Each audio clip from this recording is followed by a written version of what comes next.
You probably know on my YouTube channel that by now these videos are not for the faint-hearted. Weak people want you to be weak, and there's no denying it. Birds like to see others with the same kinds of feathers, and that's why they go with each other. We don't want to go beyond what's familiar to us, because it would probably involve challenging our beliefs and killing the part of ourselves that once genuinely had that sort of identity about themselves. Now I'm kind of talking in abstract concepts here, but weak people want you to stay at the same level they are, and might seem obvious when I say it, might not seem obvious, it doesn't matter, it's the truth. Weak people want you to be weak, and I want to start this video by saying your social environment is very important at determining who you are. Who you surround yourself with is a choice, and it's a choice that's going to either propel you or is going to drag you down to the bottom of an ocean you can't breathe in. So people can be anchors, or they can be engines, and you have to decide. Or they can be the same level you are. Maybe it's you're growing together, that's great, but you should really just be surrounding yourself with people who are much better than you in like every way, with the intent to grow, not the intent to stay as you are. Otherwise you're going to actually drag them down. That's when it's actually okay to stay around a weak person, when they in that position have the intent to actually become strong.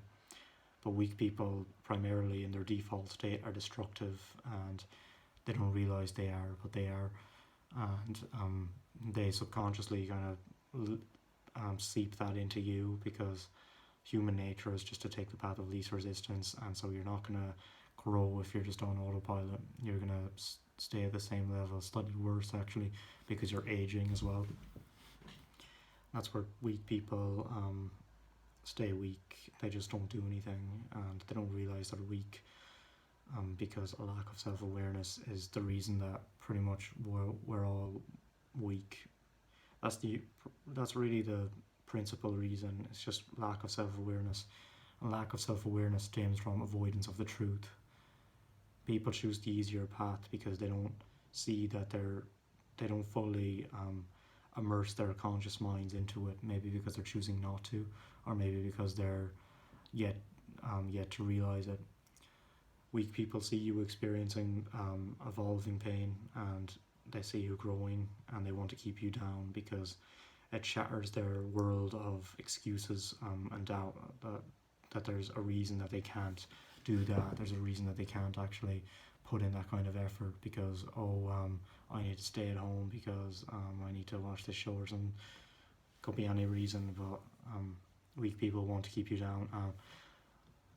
Whether they can be helped or not can be decided of whether they want to support you through your process of growing, or they resent it. If they resent it, then it's very likely that they're not going to be helpable. They're kind of just going to be a lost cause then, and again, nothing you can do about it. Of course, there can be exceptions to this rule, but that's what I found. When someone criticizes you or puts you down, belittles you, it's very unlikely that you're ever going to be able to help them up again. Very unlikely. So unless you're at a much higher level, you're not going to be able to do anything. So my recommendation would be to just leave them alone for a while, then maybe come back later on, and when you're fully capable of helping them and you're strong enough to stay in your position. Like, there has to be a night and day difference between the levels between you two if you want to really inspire them. You can't be a bit ahead of them, because then they're going to just, their lazy brain is going to assume that they're already at that level that you are if you're just slightly ahead of them.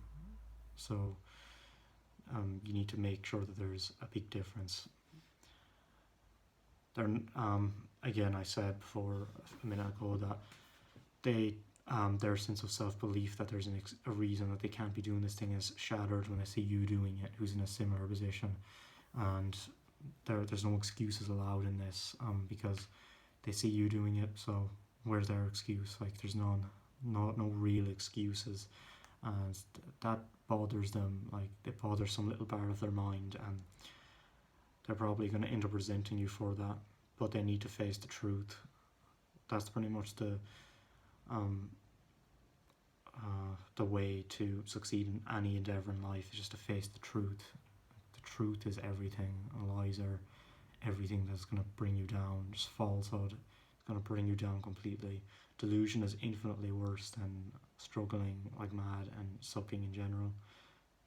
It's better to be terrible and not deluded than to be half good and deluded. You must face the truth. You remind them of what they've avoided. You remind them of the pain and the suffering that they're unwilling to go through because you're going through it, and they can sense that off you. That's kind of what I used to feel like as well. I just see other people, other boys my age, when I was a child, just be playing football outside and be having friends. I would not be doing either of those things, and I sensed in my mind, and it just bugged me.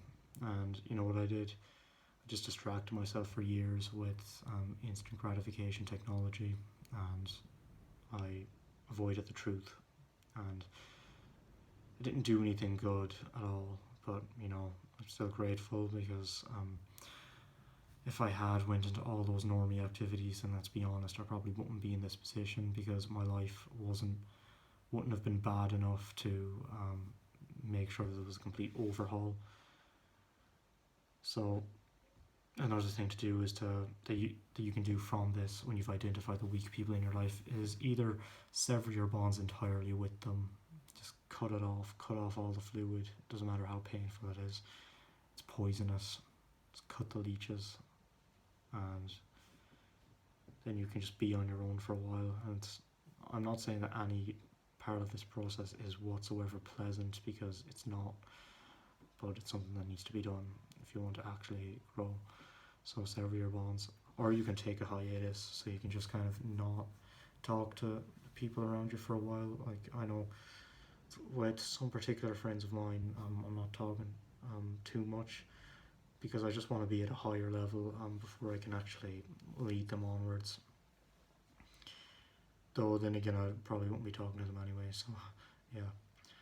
Well, the main thing here is maintaining awareness. Just maintain awareness every step of the way. If you're slacking in any area of life, then even just noticing it is good enough, because if you notice it, if you fully, wholeheartedly notice it with all of your mind and soul, then you're not going to just leave it by, because you know of every implication, of every consequence about it, and you're just naturally not going to want to leave it on its own. You're going to do something about it. The first step is awareness, and it's just awareness that you need. Awareness is an expression of the truth, and the truth is what you need for everything. So again, weak people want you to be weak. Your social environment is important. It has an extremely large influence upon you, more so than you realise. Weak people are much more destructive than strong people. They choose the easier path. They see you experiencing pain and growing. They want to keep you down at their level, and whether they support or resent you represents whether they can be helped or not. They see their excuses are invalid when they see that you're accomplishing something when you're in the same circumstance as them.